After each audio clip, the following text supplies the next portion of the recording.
Ahí está. Bueno, como les decía, hoy vamos a ver validez y eficacia. Tengo entendido que con la doctora Zarini, creo, la semana pasada vieron la caracterización de sistemas jurídicos como sistemas normativos, eh, coactivos institucionalizados, etcétera, la pertenencia de normas derivadas, cadenas de validez, normas no derivadas, los criterios de individualización. Hasta acá creo que vieron todo y que llegaron a ver algunos sentidos de validez. Bueno, hoy nos vamos a adentrar un poco en esta cuestión y vamos a tocar el concepto de eficacia. El capítulo del libro es el 9 del doctor Portela, esta vez, y tienen algunos PowerPoints, si los quieren tener al lado a modo de apoyo, para ir guiándose, que por lo general vamos a respetar el orden de los Power. Bueno, Kelsen afirma que la estática jurídica es el derecho desde el punto de vista de un sistema de normas a los cuales los hombres se conforman o no. Pero cree además que hay un punto de vista dinámico, según el cual el derecho es el mismo sistema, pero observado a partir de la manera que es creado y aplicado. Entonces tenemos dos derivaciones, básicamente, una estática y otra dinámica. La estática referiría al contenido, mientras que la dinámica va a hacer referencia a los órganos y a los procedimientos observados. Entonces, Kelsen se ocupa de la parte del derecho que considera nomostática cuando hace referencia al concepto de derecho, al concepto de sanción, acto antijurídico, al derecho subjetivo, a la imputación, persona jurídica, deber jurídico, responsabilidad jurídica, etc. Es decir, temas que se refieren a lo que suele denominarse como conceptos jurídicos fundamentales y que ya fueron tratados, ¿no? En las dos clases pasadas.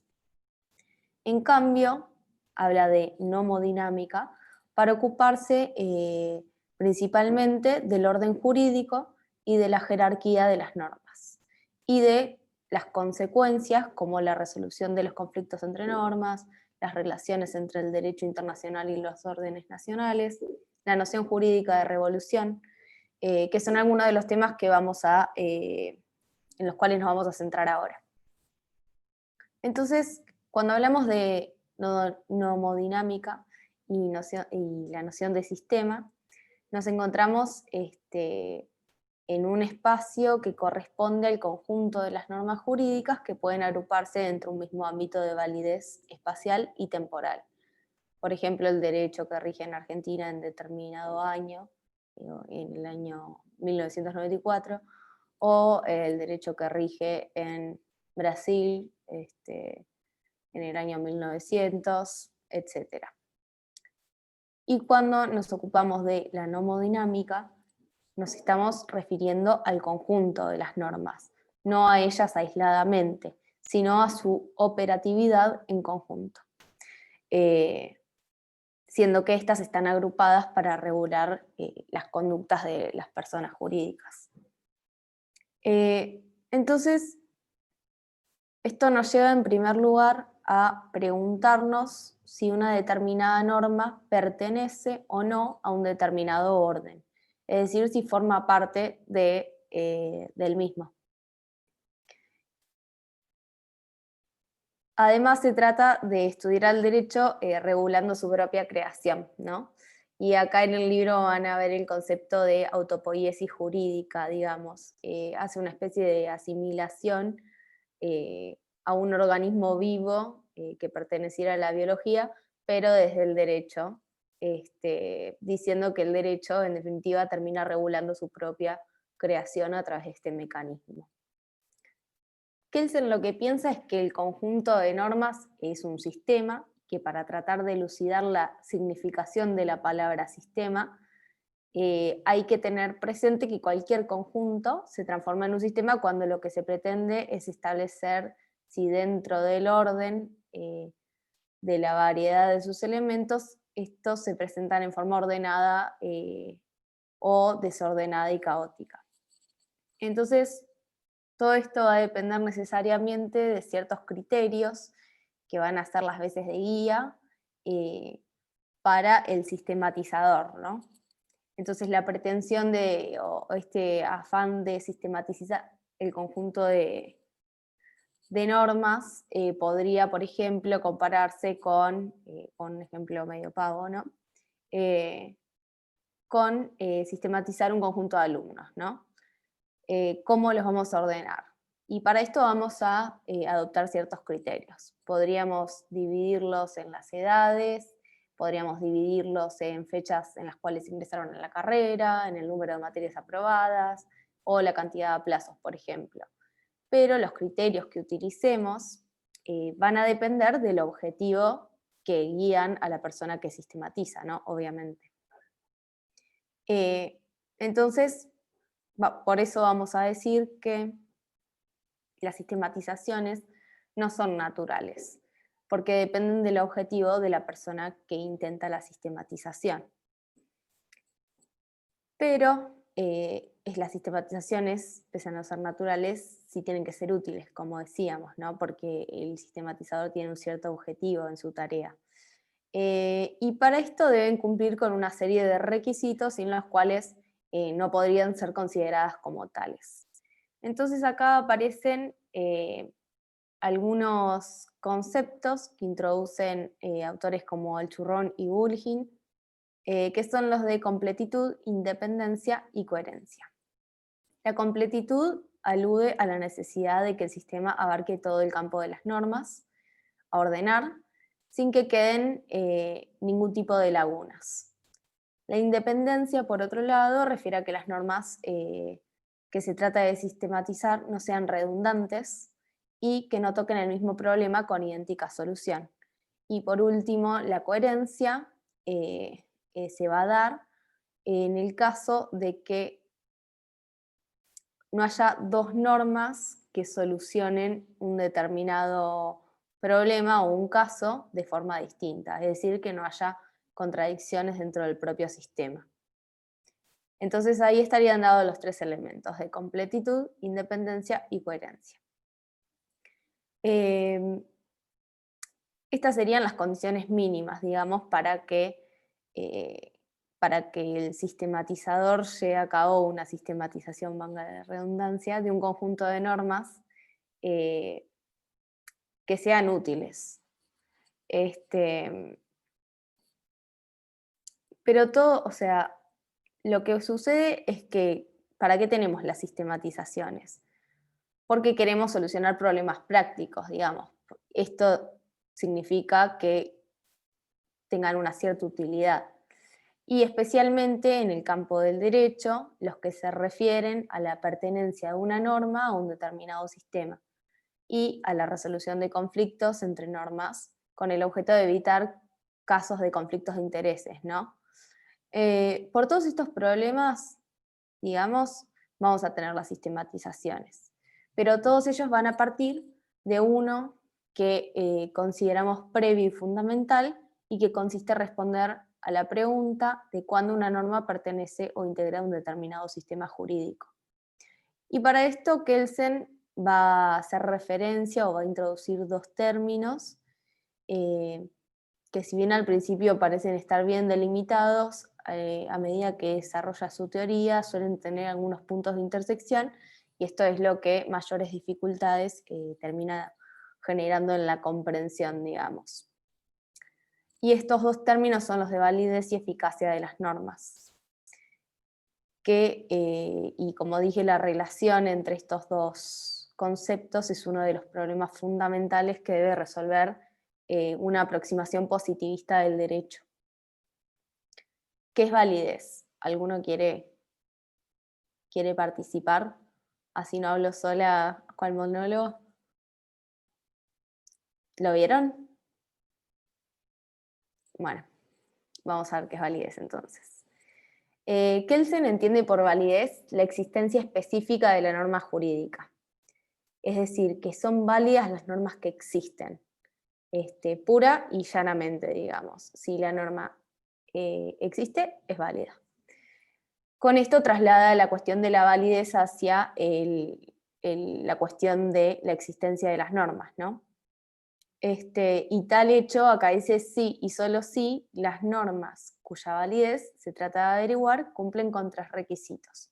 Es decir, que una norma es válida porque existe y para que esto se dé, tiene que cumplir 3 requisitos fundamentales. En el libro del doctor Portela, les aviso, lo van a tener como 2 requisitos, pero el contenido, digamos, es el mismo. Entonces, como les decía, 3 requisitos fundamentales.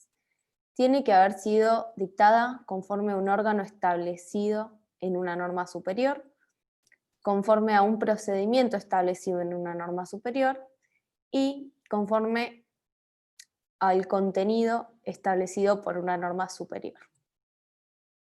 La última condición se dice en algunos casos que es laxa, porque aun cuando alguna norma contradiga el contenido expresamente establecido por una norma superior, no por ello se la va a considerar inválida o inexistente, o por lo menos esto no ocurre hasta que un órgano, como un juez, no la declare a la nulidad. Pero bueno, quédense igualmente con que los requisitos establecidos por Kelsen son estos 3 en principio.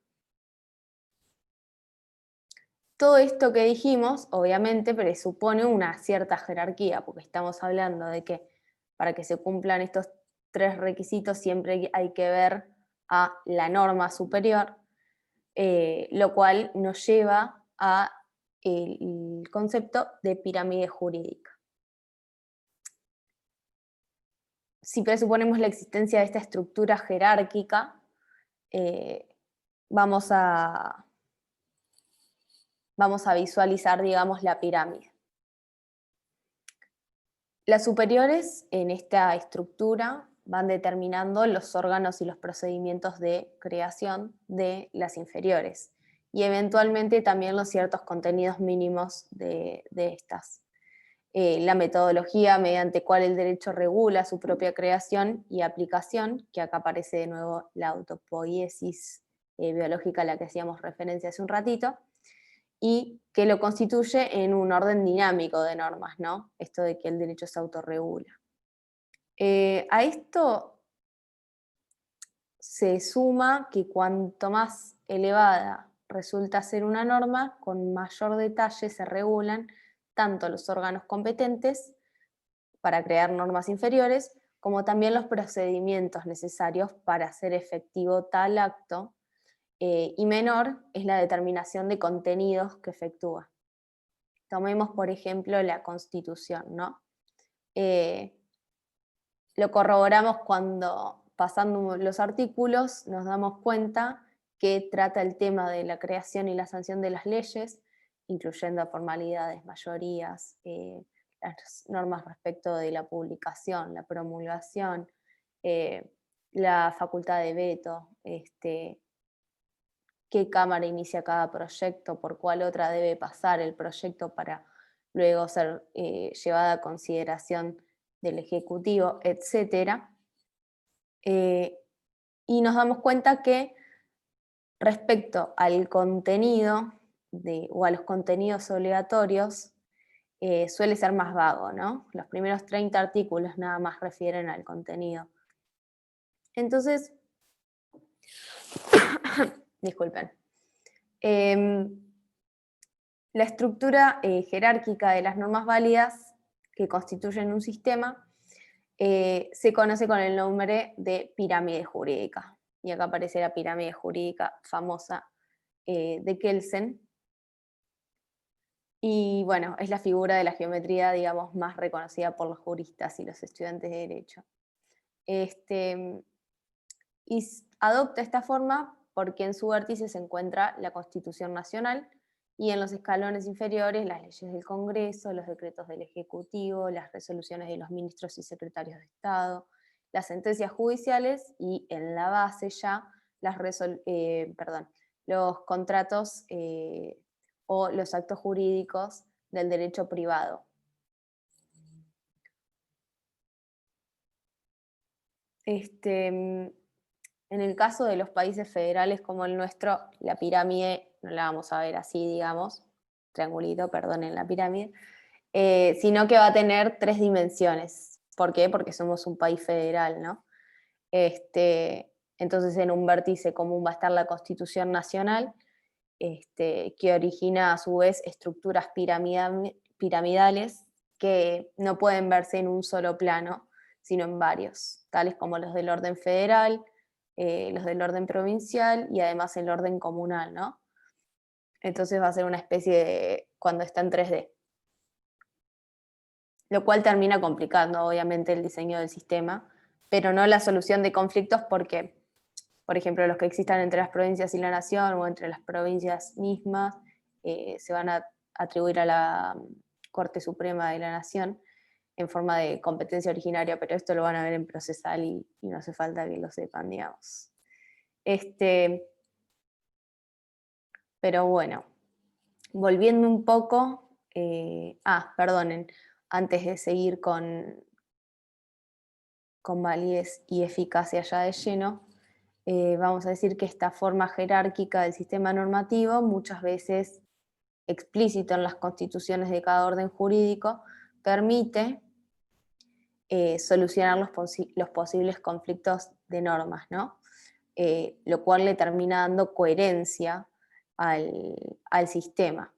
Si hay una contradicción entre normas en 2 niveles jerárquicos diversos, va a predominar la norma ubicada en la escala más elevada, y si la divergencia se diera en un mismo nivel jerárquico, se va a solucionar por normas ad hoc establecidas para cada orden normativo. Entonces lo van a ver esto también, creo que en procesal. Por ejemplo, que la ley especial deroga a la ley general, o la ley más moderna en el tiempo deroga a la más antigua. Entonces la noción de validez que Kelsen maneja es una noción que pertenece al mundo del deber ser. Es un concepto que deriva únicamente del estudio de las normas, y estas serán o no válidas de acuerdo a lo dispuesto por las normas superiores. Lo que lleva a afirmar que basta afirmar la validez de normas inferiores con validar la Constitución o la norma ubicada a lo más alto de esta pirámide, ¿no? Si validamos el vértice y llegamos a la norma máxima, el sistema va a adquirir vigencia, o al menos las normas inferiores. Pero resulta que esta concepción se va a enturbiar un poco y a oscurecer, o van a surgir las dudas, con un término que ya no pertenece al mundo del deber ser, sino que pertenece al mundo del ser, que es el de eficacia. La eficacia es el cumplimiento de la norma y su aceptación por parte de la comunidad, es decir, la obediencia que tienen los ciudadanos y la aplicación por parte de los órganos competentes. Decimos que eficacia y validez entonces corren por 2 carriles distintos, no tienen mucho que ver, ya que uno de ellos hace alusión al deber ser, es decir, la validez, y otro de ellos al ser, a lo que efectivamente ocurre en el mundo, ¿no? El cumplimiento por parte de los ciudadanos y su aplicación por los órganos competentes, que esto sería la eficacia. Sin embargo, tienen puntos de intersección, y acá es cuando empiezan las confusiones, ¿no? En principio, habría 2 puntos de intersección. El primero es el caso del desuetudo y el segundo es el caso de ineficacia total del derecho. Vamos a ver el primero. Cuando una norma aislada deja de cumplirse por mucho tiempo, se dice técnicamente que se produce el desuetudo, es decir, que ha perdido validez porque dejó de ser eficaz hace largos años. Este es, de acuerdo con Kelsen, un mecanismo derogatorio especial que borra la validez de las normas individualmente consideradas. Y lo mismo va a pasar cuando se puede predicar eficacia, cuando no se puede predicar eficacia de todo el orden jurídico en su totalidad, porque este no cumple o no se cumple en su totalidad. Entonces acá, por ejemplo, se da en los casos en los que existe una situación de convulsión tan grande en la que no se respeta ninguna norma, ¿no? Casos de guerra civil o de guerra externa. En estos casos de ineficacia total del derecho no puede hablarse de validez de ninguna de sus normas. Entonces, de esta manera, la intersección que aparece en la teoría pura del derecho entre validez y eficacia nos lleva a tres conclusiones, digamos. La primera es que la validez de un sistema jurídico depende de la eficacia general de ese orden. La segunda es que la validez de una norma depende de su eficacia. Y la tercera es que la validez de una norma jurídica depende de la eficacia del orden al que pertenece. Entonces, de lo que venimos viendo, surge que la Constitución, o que la ubicación de la Constitución en el vértice, digamos, en la punta de la pirámide, como última norma máxima, digamos, es una elección arbitraria, ya que también nos podríamos preguntar por qué vale la Constitución, ¿no? ¿Qué es lo que le da la validez a esta norma superior? Y entonces empezamos a ejecutar una cadena de validez, que no es otra cosa que un ejercicio de derivación, mediante el cual podemos determinar que una sentencia judicial en la Argentina, por ejemplo, vale porque pertenece al sistema normativo, si, o sea, como condición, fue dictada por un juez competente, de acuerdo a la ley procesal y con los requisitos formales y materiales que esta misma establece, por ejemplo, fecha, firma, cuestiones a resolver, fundamento, que haya aplicado las reglas de la sana crítica, por ejemplo. Y a su vez, esta ley procesal vale porque fue dictada en un Congreso Nacional, si se trata de una sentencia de un juez federal, por ejemplo, con todas las formalidades de la Constitución, fue promulgada, fue publicada, con todo lo que establece, con todos los requisitos que establece la Constitución. De esta forma tenemos, a partir de la cadena de validez, que llegamos a la Constitución, que sería esta norma, no derivada. Pero sigue la pregunta de por qué vale la Constitución. Y si bien pareciera una pregunta medio retórica, no lo es y tendría algunas implicancias prácticas, por ejemplo, en el caso de un juez extranjero al cual se le solicite la extradición de una persona. Entonces el juez podría responder que tal requerimiento no soluciona el problema remontándose atrás en el tiempo, digamos, ya que de esta manera se podría hacer referencia a textos o costumbres ancestrales infinitas, digamos, ¿no? ¿Dónde estaría el límite? Entonces, ¿por qué vale la Constitución? La solución a este problema que nos da Kelsen lo hace a partir de la norma fundamental hipotética, o como él la llama, norma fundante básica.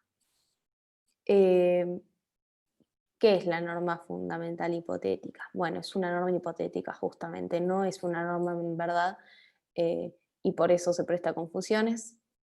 Está por fuera de la pirámide, es decir, que no está en el vértice, y es una creación de los juristas, digamos, para que se ponga fin a toda esta pregunta acerca de la validez de la Constitución. La norma hipotética tendría un contenido que diría aproximadamente lo siguiente: todo lo establecido por el primer legislador será derecho. Y el primer legislador es aquel que mediante sus actos de voluntad consiguió fundar un orden jurídico que en su conjunto es eficaz, que se cumple, que es acatado y es obedecido, y también que es aplicado por los órganos competentes. Esto va a representar otro punto de intersección entre el mundo del ser y el mundo del deber ser del que veníamos hablando, es decir, desde la validez y la eficacia. Entonces, de nuevo quiero aclarar que es una norma que en realidad no existe, ¿no? Porque es supuesta, es una hipótesis, por eso justamente se la denomina hipotética, y es una hipótesis básica, y es algo así como un axioma sobre el cual descansa la unidad jerárquica del orden normativo, ¿no?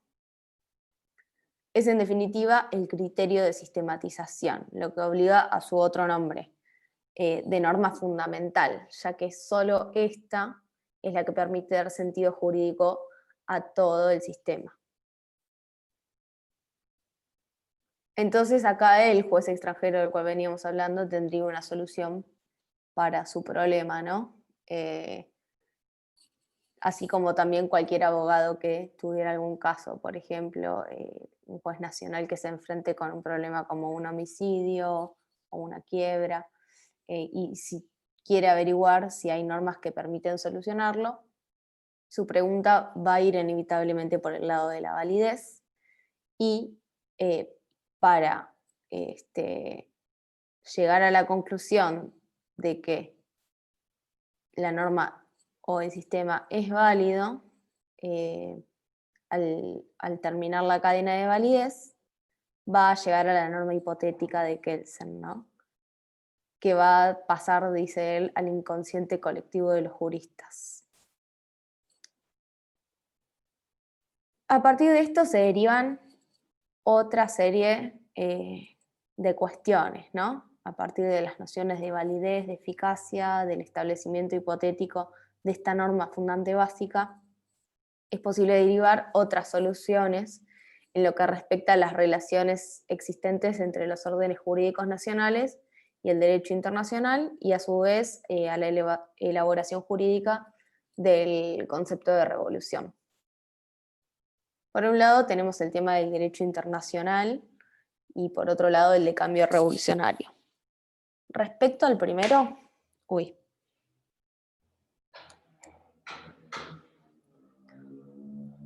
Respecto al primero, sería el que explica por qué las normas fundamentales de los estados nacionales pasarían a ser normas superiores del derecho internacional, que a su vez adoptaría como norma hipotética una que supuestamente diría algo así como que los estados deben comportarse como habitualmente lo hacen, el pacta sunt servanda. Esto es para quienes sostienen una posición monista en la cual prevalece el orden internacional sobre los órdenes nacionales y es la postura dominante en, en el mundo actual globalizado, digamos, y con los acuerdos regionales que actualmente tenemos y que adquieren una relevancia bastante importante, ¿no? Si vemos, existen un montón de órdenes normativos regionales, como por ejemplo la Unión Europea, el Mercosur, entre otros, que a su vez tienen sus propias normas y sus propios tribunales específicos, por ejemplo. En cambio, bueno, si no sostuvieran una posición o esta posición que vimos, el orden nacional sería simplemente uno más entre los existentes, digamos. Y su norma fundamental sería una más entre todas las que correspondan a cada estado. Otro de los problemas es el tema del cambio revolucionario. Es decir, el cambio o no del primer constituyente en virtud de la mayor o menor eficacia que consiga el establecimiento del orden jurídico, lo cual es muy importante a la hora de definir la noción de revolución dentro del marco de la teoría de Kelsen. Y permite distinguir este fenómeno fundante del orden normativo de otros episodios que pueden llegar a perturbar el orden, pero no alcanzan a conmover toda la estructura normativa.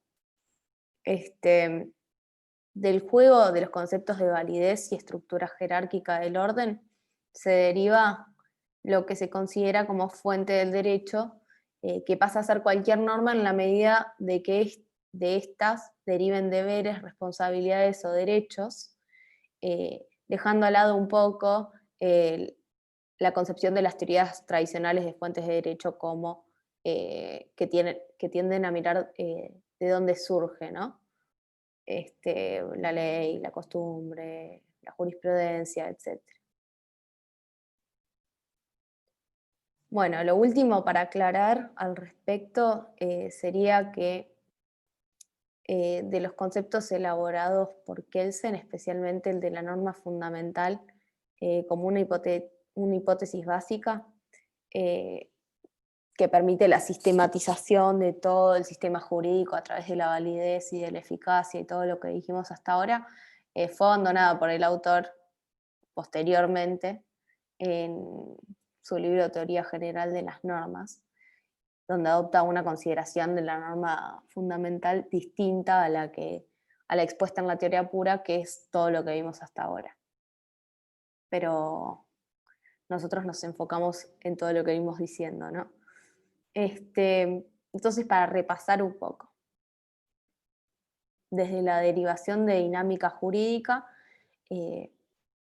Kelsen parte, digamos, su teoría pensando que el objeto del científico jurídico es el derecho como un conjunto de normas, que se puede poner el foco el foco de atención en una estática jurídica o una dinámica jurídica. Nosotros nos posicionamos desde la dinámica para hacer este análisis. Y acá nos preguntamos cómo interpretamos que ciertas conductas humanas generan deberes y otras muy parecidas no. Y acá es cuando nos indagamos respecto a la pertenencia de las normas a un sistema o no. Si queremos poner un ejemplo, ¿no? El ejemplo de la mafia siciliana. Tenemos una organización, tenemos normas o algo aparente a normas. Tenemos que dentro de esa organización hay autoridades. Las normas tienen contenido y hay una estructura jerárquica, digamos, dentro de la organización, pero sin embargo ninguno de nosotros diría que nos van a generar un deber, ¿no? ¿Y por qué? Y bueno, al final la respuesta es que es por elección. Porque todo el capítulo de dinámica jurídica de Kelsen trata sobre el fundamento del validez del ordenamiento jurídico, y finalmente nos tenemos que preguntar siempre respecto a la validez de la norma jurídica. Y terminamos en la pirámide jurídica y en cómo fundamentamos la Constitución, con lo cual llegamos a la norma fundante básica. ¿Hasta acá tienen preguntas o quieren que siga un poco con el repasito? ¿Seguros? Yo, profe. Sí, decí ¿Me puedes Bianca. volver a explicar el concepto de derivación estática y derivación dinámica? Porque no me quedó muy claro. ¿De dinámica y estática? Sí, Mira, la nomoestática sería lo que hace referencia al concepto del derecho, a la sanción, al acto antijurídico, perdón, la responsabilidad jurídica, el derecho subjetivo, es decir, hace referencia más al contenido del derecho, ¿sí? Mientras que la nomodinámica se ocupa del orden jurídico y de la jerarquía de las normas. Es decir, que estamos viendo ya al sistema más como un todo. Por ejemplo, las consecuencias en una resolución de conflictos, y esto que decíamos hoy de la relación entre el derecho internacional y los órdenes nacionales, y la noción jurídica de revolución, digamos, cosas que mueven al sistema en su conjunto. bien. Gracias. ¿Sí? Sí, Bueno, entendí. Gracias. de nada. ¿Alguien más antes de que siga?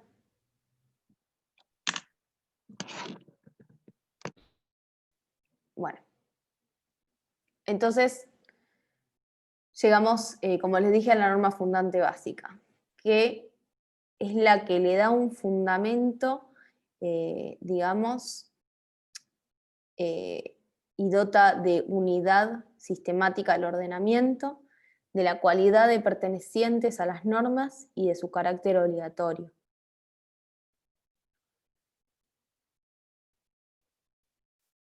Y esta es la que nos permite poner el límite a esta cadena infinita que a veces se nos da cuando nos preguntamos respecto a la validez de las normas.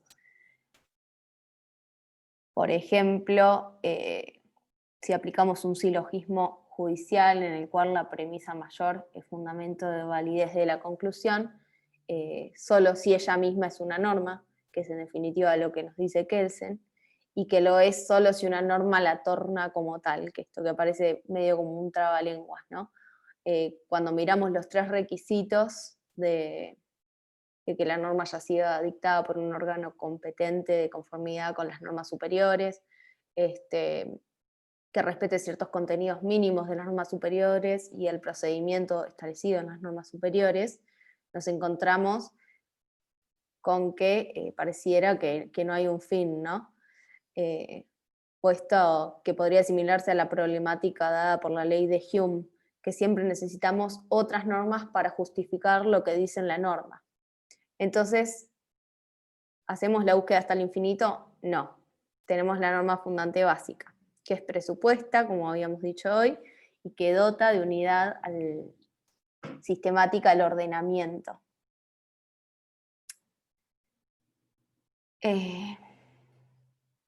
No sé si tienen preguntas hasta acá o quieren que sigamos un poquito con el repaso. Porque hay veces que se van de la clase como pensando que por ahí entendieron todo y después les surgen algunas dudas. Entonces ya es como que nos adelantamos, hacemos medio el repaso antes de seguir con los otros temas. ¿O quieren seguir? ¿Qué les parece? Por mí está bien, profe, tipo, seguir. No tengo ninguna duda. Ok. Bueno. Entonces, sigamos. Bueno, como les decía hoy, es que lo que le diría la norma fundante básica es que se debe obedecer lo que diga la primera constitución histórica. Y esta norma fundante básica no tiene ningún contenido, digamos, ¿no?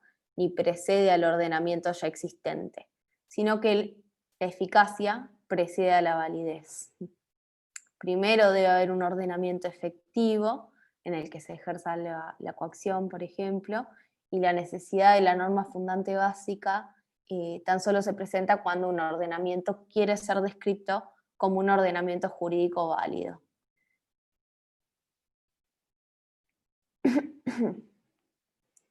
Les había traído algunos pasajes por si los querían buscar después cuando estén estudiando en sus casas, que están en la teoría pura del derecho, en el libro, y que está disponible en internet si lo buscan.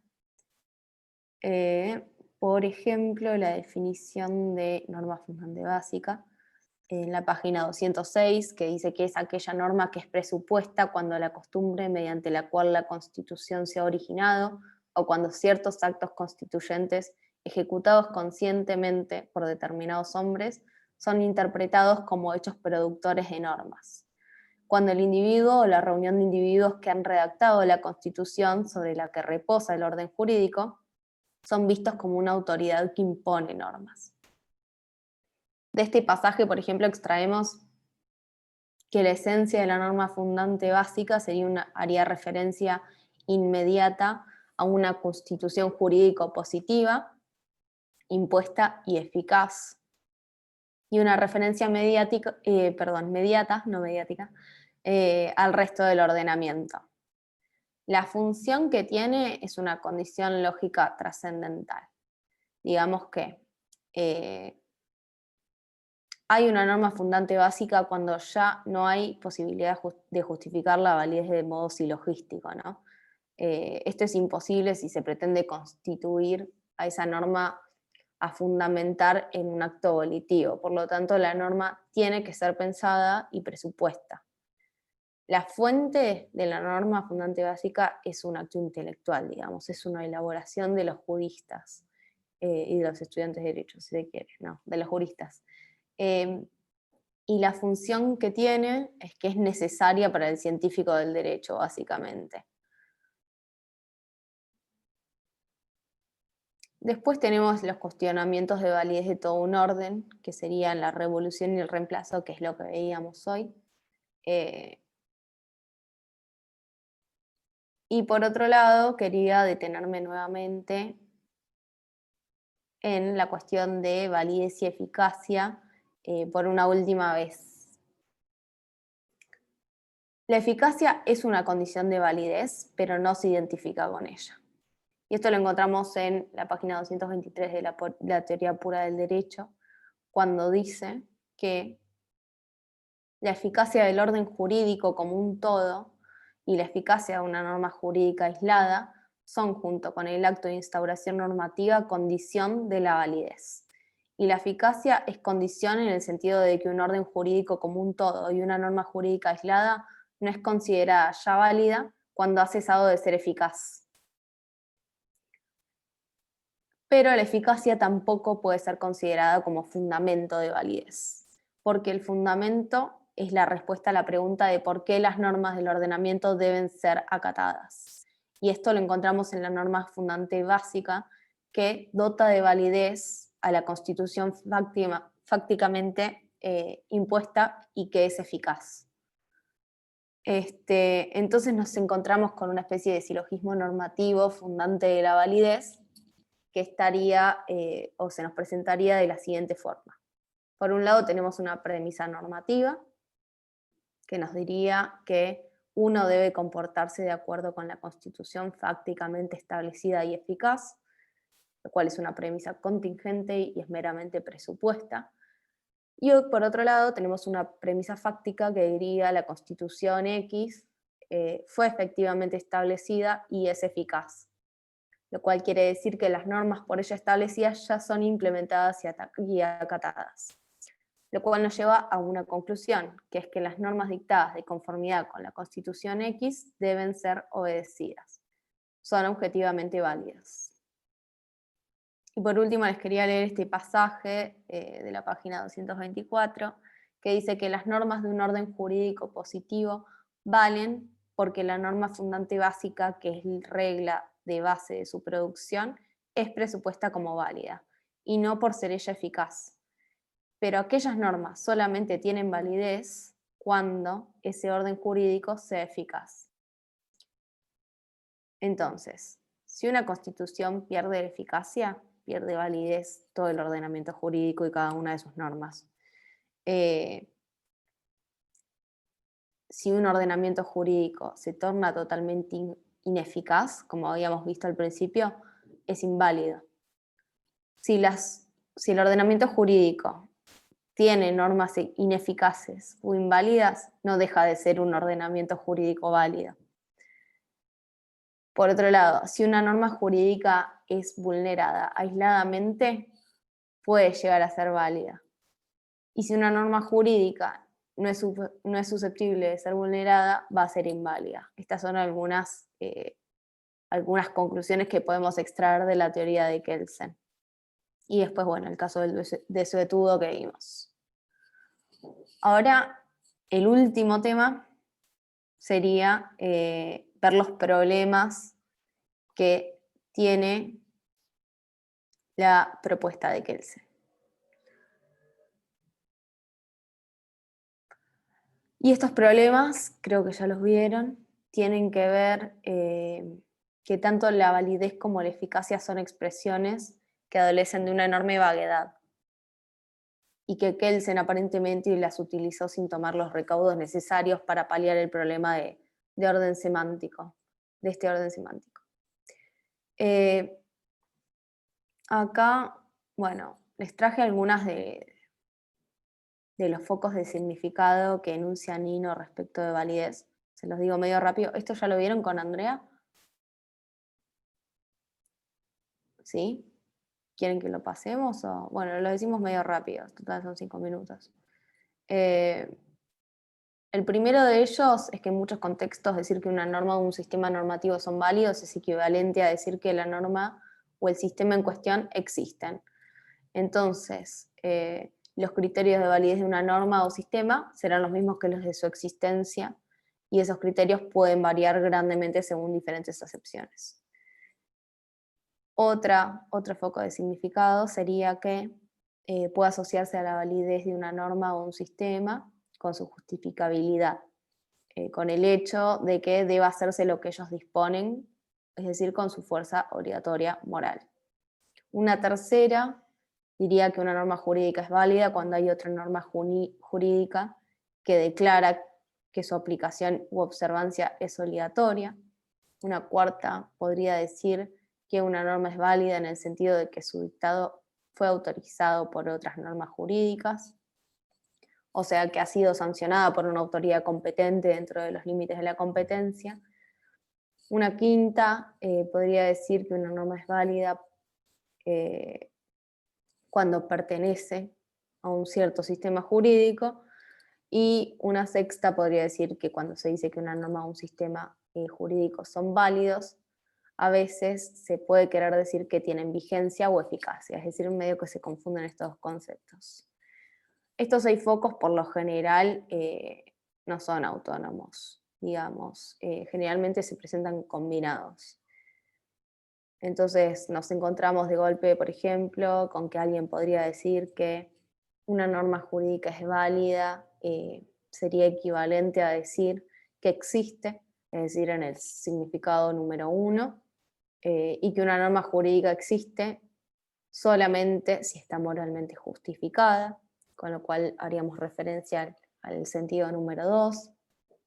A esto le podría agregar que es una condición necesaria, aunque no suficiente, para que una norma jurídica esté justificada, que pertenezca a un sistema jurídico y que éste a su vez tenga vigencia, con lo cual incorporaríamos otras 2 acepciones. Y por último, que una norma jurídica pertenece a un sistema jurídico cuando su dictado está autorizado por otra norma del sistema jurídico. Cuando vemos la teoría de Kelsen, se le suelen dar o asumir 2 sentidos, uno normativo y otro descriptivo.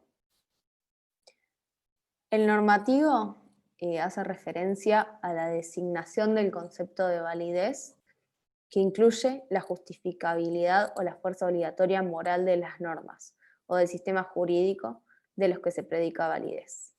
Entonces, con este sentido de la expresión validez, decir que una norma o un sistema son válidos implica observar que deben ser observados y aplicados, y que provee razones para justificar una acción o decisión. De esta forma, si la palabra validez se emplea con este significado, afirmar que una norma jurídica es válida, pero que no debe ser obedecida o aplicada, porque, por ejemplo, es injusta, sería contradictorio. Digamos, en esta concepción se estaría presuponiendo, según Nino, una definición no positivista del derecho. O sea, una definición que alude no a las normas reconocidas por ciertos órganos, sino a las que deben reconocer. Y por el otro lado, tenemos el sentido descriptivo de validez, en la cual la aplicabilidad del concepto depende de verificaciones fácticas, meramente.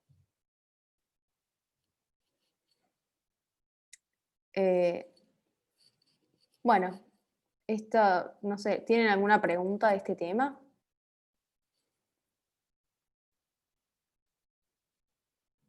Bueno, como les dije, es el capítulo 9 del Dr. Portela y tienen los PowerPoints. Si por ahí no tienen dudas porque todavía no leyeron el material, las pueden encauzar por el campus, ¿sí? Y me pidieron que les adelante que este trabajo va a ser escrito, pero el que viene va a ser oral, por si se quieren ir preparando, porque por lo general se ponen un poco más nerviosos con el oral, entonces para que tengan tiempo de estudiar y no les pase o no les agarre un ataque en el medio del trabajo, ¿sí? Bueno, si no tienen dudas, cerramos acá. Yo te hago una pregunta respecto al trabajo. Tipo, el trabajo 3 creo que sería, ahora sería escrito y el cuarto sería oral. Claro. Perfecto. Sí, sí. El de ahora se los vamos a colgar el jueves, ¿sí? Así que estén atentos. Okay. Y avísenle a sus compañeros que están en la playa. Pónganlo en el grupo. Nada, bueno, chicos, si no tienen dudas, les dejamos acá, pero bueno, les repito que si les surgen después, nos pueden hablar por el campus. ¿Sí? Bueno. Gracias, profe. De nada, les mando un saludo. Adiós.